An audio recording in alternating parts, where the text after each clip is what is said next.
Good morning everyone. आज 16 अक्टूबर और आज के करंट अफेयर्स के साथ मैं आपके साथ हूं। तो स्टार्ट करते हैं आज का पहला क्वेश्चन है कि हाल ही में किस राज्य ने बछड़ा तथा कंजर समुदाय को समाज की मुख्य धारा से जोड़ने के लिए पहल की है। तो इसका आंसर हमारा मध्य प्रदेश। मध्य प्रदेश ने इन दो समुदायों को समाज की मेन स्ट्रीम लाने की कोशिश की है और इसके तहत यह किया गया है कि निजी कंपनीज में इन समुदाय के जो युवा होंगे उनको मुफ्त में प्रशिक्षण मिलेगा और प्रशिक्षण के बाद फिर दिया जाएगा रोजगार। और राज्य सरकार ने इस दिशा में शुरुआत भी कर दी है। इस शुरुआत के तहत 100 यूथ को हमारा जो कंजर समुदाय से बिलोंग करते हैं उन्हें विभिन्न कंपनियों में नौकरी भी प्रदान कर दी गई है। अगले क्वेश्चन पर आते हैं। हाल ही में पेप्सिको ने किस राज्य में ग्रीनफील्ड आलू चिप्स उत्पादन की इकाई लगाने की घोषणा की है। तो इसका हमारा आंसर है उत्तर प्रदेश राज्य। उत्तर प्रदेश के मथुरा जिले में तकरीबन 35 एकड़ जमीन पर पेप्सिको ग्रीनफील्ड आलू चिप्स उत्पादन की इकाई लगाएगा और इसमें लगभग 814 करोड़ रुपए का निवेश होगा, जिससे कि यहाँ के स्थानीय लोगों को और बाकी लोगों को रोजगार मिलेगा। यूपी की बात की जाए तो यूपी का कैपिटल हो गया लखनऊ। यूपी के जो गवर्नर हैं वो हैं आनंदीबेन पटेल और यूपी के सीएम हैं योगी आदित्यनाथ।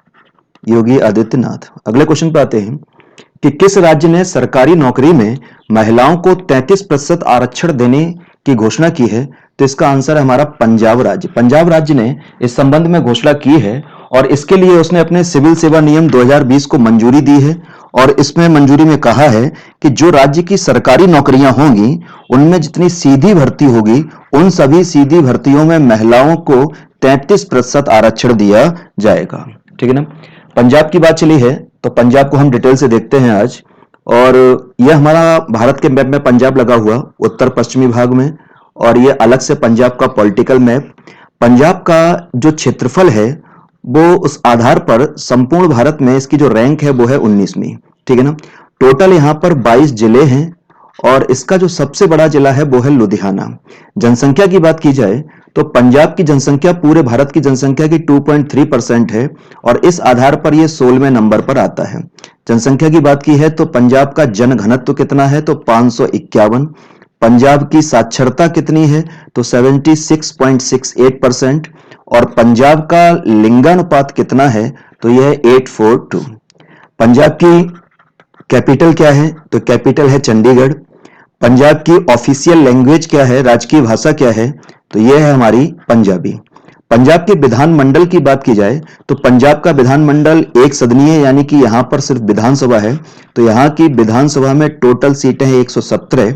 यहां से लोकसभा में स्थान कितने मिले हुए हैं 13 और यहां पंजाब को राज्यसभा में कितने स्थान मिले हुए हैं वो मिले हुए हैं 7। ठीक है। यहाँ के राज्यपाल की बात की जाए तो ये इमेज लगी हुई राज्यपाल की और हमारे राज्यपाल का नाम है जो पंजाब के हैं बीपी सिंह बदनोरे।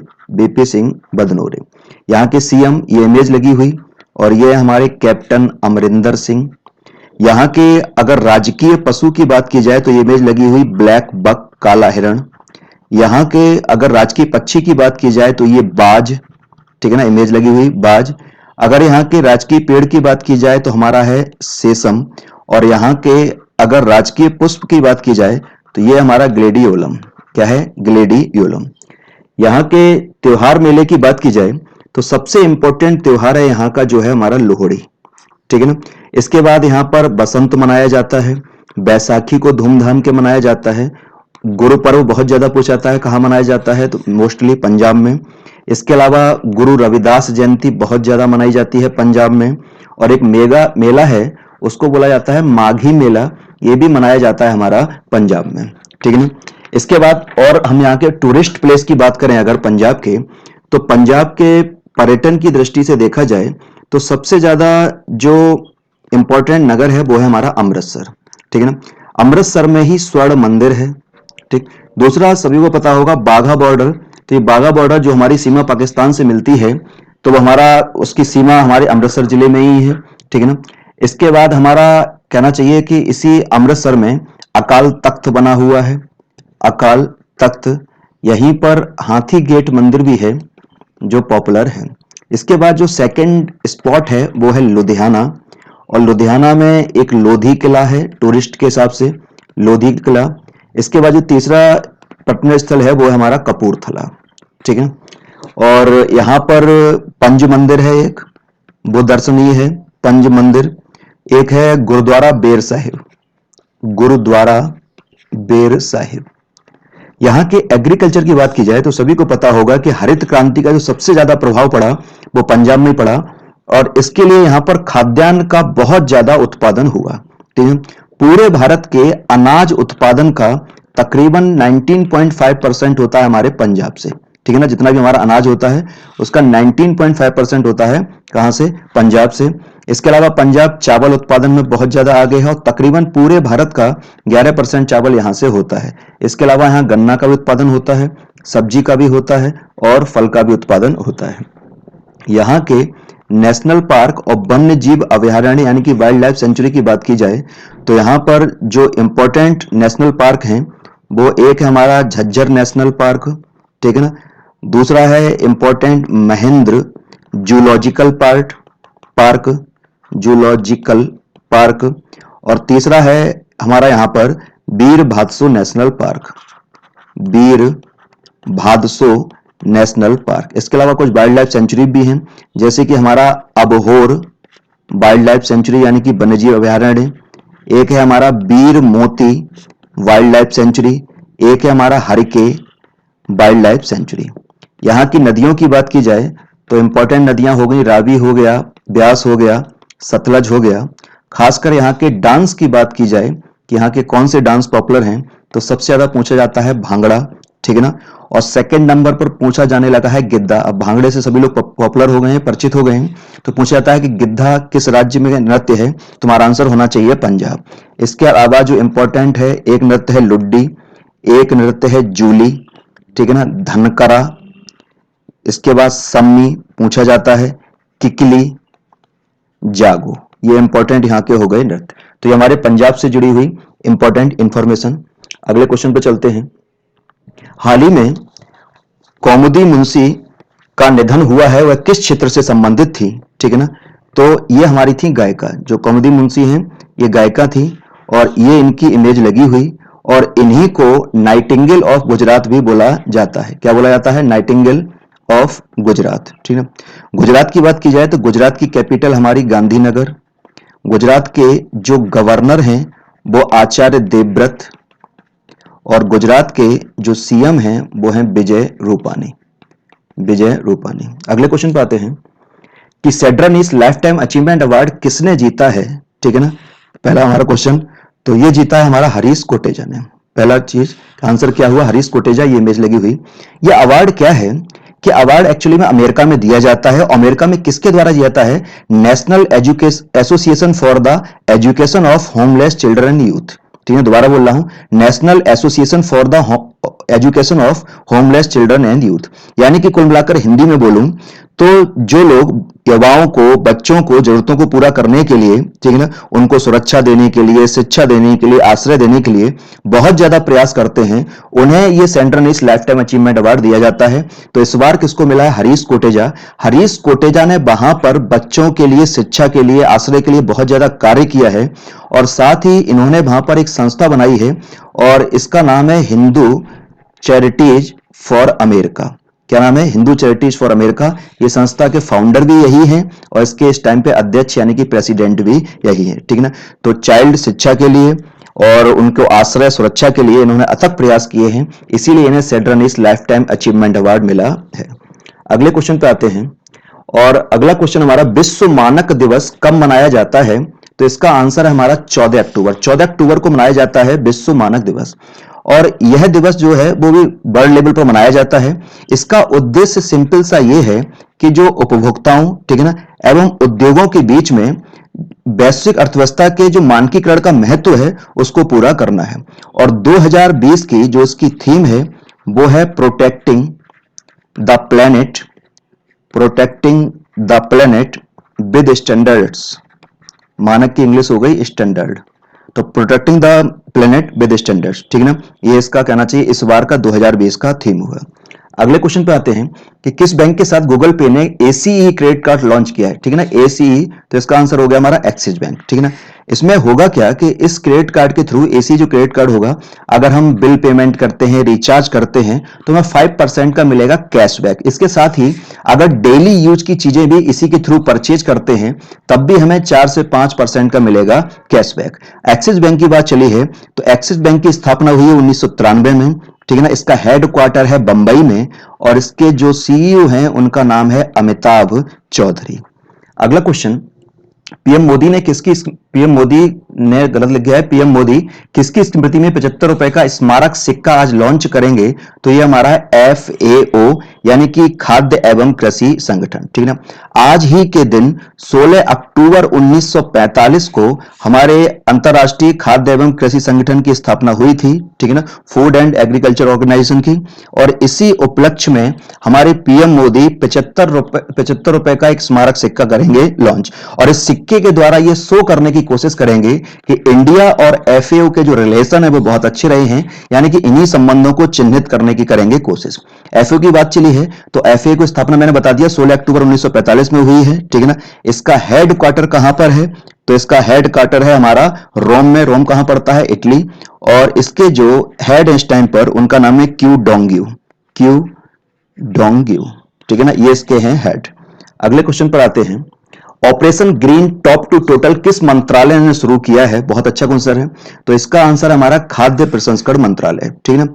इसके तहत क्या होगा कि फल और जो सब्जियां होंगी उनका जो आवागमन यानी कि परिवहन होगा, उस पर 50% की दी जाएगी सब्सिडी। पहली चीज तो ये समझना, ठीक है ना। जो ऑपरेशन ग्रीन, और उसमें नया जोड़ दिया अभी टॉप टू टोटल, किस मंत्रालय ने शुरू किया? खाद्य प्रसंस्करण मंत्रालय। इसमें होगा क्या कि सब्जी और फल का जो आवागमन होगा उस पर 50% दी जाएगी सब्सिडी, ठीक है ना। इसमें हुआ क्या है कि हमारी जो ऑपरेशन ग्रीन योजना शुरू की गई थी आत्मनिर्भर भारत अभियान के तहत, और इसमें यह बोला गया है, ठीक है ना, जैसे ये टॉप वर्ड है, टी का मतलब है यहां पर टोमेटो, ठीक है ना, ओ का मतलब है ओनियन, और पी का मतलब है पोटैटो, यानी कि टमाटर, प्याज, आलू, और टोटल जो शब्द यूज किया गया है वो सभी फल और सब्जी के लिए इसके अलावा, ठीक है। तो इसमें यह बोला गया है कि आप सभी फल और सब्जी का जो भी आवागमन होगा उसकी ढुलाई पर 50% दी जाएगी सब्सिडी, ठीक है ना। और इसी उद्देश्य से इस योजना को लागू किया है किस मंत्रालय ने? खाद्य एवं प्रसंस्करण मंत्रालय ने। अगला क्वेश्चन, किस राज्य ने आतंकवाद विरोधी अभियान सुरक्षा कवच का आयोजन किया? तो यह आयोजन किया हमारा महाराष्ट्र राज्य ने। और इस अभियान में यह हुआ है कि जो हमारी भारतीय सेना है और जो महाराष्ट्र की पुलिस है, इन दोनों का एक संयुक्त अभ्यास है, और जिसका आयोजन जो इन्होंने किया वो किया यहां पर पुणे में। इस अभ्यास का उद्देश्य यह था कि शहर में किसी भी प्रकार की आतंकवादी कार्रवाई अगर होती है तो उसका मुकाबला करने के लिए anti terrorist quick reaction team बनेगी। क्या बनेगी? QRT। किसके लिए? एंटी टेरर यानी कि आतंकवाद विरोधी क्विक रिएक्शन टीम, ठीक है ना। और जिससे कि सामंजस्य बनाया जा सके सेना में और हमारा कहना चाहिए पुलिस में, ठीक। अगले क्वेश्चन पे आते हैं, विश्व छात्र दिवस कब मनाया जाता है? तो इसका आंसर है 15 अक्टूबर। 15 अक्टूबर को हर साल मनाया जाता है विश्व छात्र दिवस। यहीं से जुड़ी हुई चीजें कि किसकी स्मृति में मनाया जाता है? तो हमारे पूर्व राष्ट्रपति एपीजे अब्दुल कलाम की स्मृति में मनाया जाता है, ठीक है ना। और वर्ष 2010 में यूएन ने हर साल इसको 15 अक्टूबर को विश्व छात्र दिवस के रूप में मनाने की थी घोषणा, ठीक है ना। कब? सन 2010 में।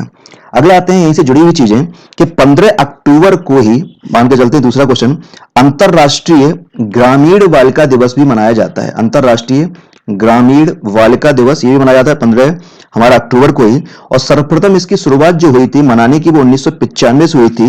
1995 में बीजिंग में महिलाओं के लिए चौथा विश्व सम्मेलन हुआ था एक्चुअली में, ठीक है ना। चौथा विश्व सम्मेलन महिलाओं के अधिकारों के लिए कहां पर हुआ? बीजिंग में। और यहीं पर जो सिविल सोसाइटी के मेंबर थे उन्होंने सबसे पहले इसको मनाने की शुरुआत की, और फाइनली 2007 में हमारे संयुक्त राष्ट्र संघ यानी कि यूनाइटेड नेशंस ने इसे आधिकारिक रूप से मनाने की मान्यता दे दी कि हर साल 15 अक्टूबर को अंतरराष्ट्रीय ग्रामीण बाल महिला दिवस मनाया जाएगा, ठीक है ना। तो हमारे 15 अक्टूबर को विश्व छात्र दिवस भी मनाया जाता है और अंतरराष्ट्रीय ग्रामीण महिला दिवस भी मनाया जाता है। अगले क्वेश्चन पे आते हैं कि किसे 2020 के शास्त्र रामानुजम पुरस्कार से सम्मानित किया गया है? तो ये हमारा सम्मानित किया गया है साई एब्रा, ठीक है ना। किसको एब्रा किया गया? ये लगा हुआ है साई एब्रा, ठीक है ना। ये हमारा कहना चाहिए कि साई एब्रा ये पुरस्कार लेते हुए इनका इमेज लगी हुई, ठीक है ना। और इसी इमेज के साथ हमारा दिख रहा होगा ये पुरस्कार प्राप्त कर रहे हैं। ठीक, इस पुरस्कार में क्या है कि जो शब्द यूज किया गया है शास्त्र, SASTRA, ठीक है, इस शास्त्र की कहना चाहिए कि क्या है, इसकी स्पेलिंग हमारा कुछ ऐसी होगी कि, या सॉरी फुल फॉर्म इसकी ऐसी होगी कि सानुमुगा, SHANMUGHA, ठीक है ना, एस की जगह सानुमुगा आ गया। ए का मतलब है यहां पर आर्ट्स, एस का मतलब है साइंस, टी का मतलब है टेक्नोलॉजी और आर का मतलब है रिसर्च, ठीक है ना, और ए का मतलब है एकेडमी, ठीक है ना। यानी कि एक यहां पर एक संस्था बनाई गई है, और ये संस्था कहां बनाई गई है, ये संस्था जहां पर हमारे रामानुजम का जो पैतृक नगर है, ठीक है ना, कुंबाकोनम, वहां पर ये संस्था का गठन किया गया है, सॉरी एकेडमी का गठन किया गया है। और ये एकेडमी जो है वो किसी यंग गणतज्ञ को हर साल ये पुरस्कार देती है, ठीक है ना, और पुरस्कार प्राप्त करने की एज मैक्सिमम है 32 साल, क्योंकि 32 साल की एज में ही रामानुजम का हो गया था डेथ, ठीक है ना। यानी कि जो हमारी शास्त्र एकेडमी है वो रामानुजम की याद में एक पुरस्कार निकालती है, उसका नाम है शास्त्र रामानुजम, ठीक है ना, मैं इसकी शास्त्र रामानुजम। और ये पुरस्कार किसको मिलेगा, हर साल एक युवा गणतज्ञ को मिलेगा, और उसकी एज कितनी होनी चाहिए, 32 साल, ठीक है ना। अगले क्वेश्चन पे आते हैं, अंतरराष्ट्रीय सौर गठबंधन के अध्यक्ष के रूप में किसे चुना गया है, तो ये चुना गया है हमारे भारत को। अंतरराष्ट्रीय सौर गठबंधन जो है वो 121 देशों का संगठन है। इंडिया ने ही इसको बनाने की शुरुआत की थी, और इसका गठन हुआ था 30 नवंबर 2015 को, ठीक है ना। इसकी स्थापना तो पेरिस में हुई थी, लेकिन इसका जो हेड क्वार्टर है वो हमारे गुड़गांव, जिसको हम गुरुग्राम बोलते हैं, गुरुग्राम में है, ठीक है ना। और इसके जो हेड है इस टाइम पर, उनका नाम है उपेंद्र त्रिपाठी। अगले क्वेश्चन पे आते हैं कि हाल ही में किस देश ने क्वाड समूह के विस्तार के लिए समान विचारधारा वाले देशों का आह्वान किया है, तो इसका आंसर है हमारा अमेरिका। अमेरिका ने समान विचारधारा देशों का आह्वान किया है। क्वाड क्या है, ये कि क्वाड हमारा 4 देशों का क्वाड्रिलेटरल ट्रायंगल है। इन 4 देशों में क्या है, एक देश हो गया अमेरिका, एक हो गया हमारा इंडिया, एक हो गया ऑस्ट्रेलिया, और एक देश हो गया जापान, ठीक है ना। इन चारों जो देशों का है समूह है, उसी को बोला जाता है क्वाड्रिलेटरल सिक्योरिटी डायल, ठीक है ना। क्या बोला जाता है, क्वाड्रिलेटरल सिक्योरिटी डायल। क्वाड्रिलेटरल समझ में आ रहा होगा, चतुर्भुज, ठीक है ना। तो ये चतुर्भुज बनना है, तो ये 4 दो देश जो हैं वो हिंद प्रशांत क्षेत्र में इकट्ठे हुए हैं, ठीक है ना, विभिन्न समस्याओं से निपटने के लिए। तो आज की डेट में चीन की आक्रामकता जो है वो हिंद प्रशांत क्षेत्र में बढ़ रही है, तो इसी को रोकने के लिए हमारा अमेरिका ने आह्वान किया है कि जो भी हमारी विचारधारा से मैच खाते हुए कंट्री हैं वो क्वाड में आकर जुड़ें, ठीक है ना। सबसे पहले स्क्वाड शब्द का जो यूज किया था वो 2007 में किया था, और ये जापान के जो एक्स पीएम है हमारे शिंजो अबे, वो हट गए हैं स्वास्थ्य कारणों से, उन्होंने इस गठबंधन को बनाने का कहना चाहिए शुरुआत किया था। अगले क्वेश्चन पे आते हैं, यूएन की तरफ से जारी रिपोर्ट के अनुसार जलवायु आपदा से सबसे ज्यादा प्रभावित होने वाले देशों में भारत किस स्थान पर है, तो ये भारत जलवायु के कारण प्रभावित होने में तीसरे नंबर पर, ठीक है ना।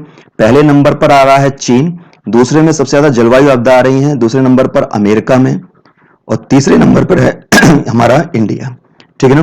तो ये आज का करंट सेक्शन था, पूरा हुआ। उम्मीद है आपको पसंद आया होगा। अगले सेक्शन के साथ फिर मिलते हैं। Till then bye.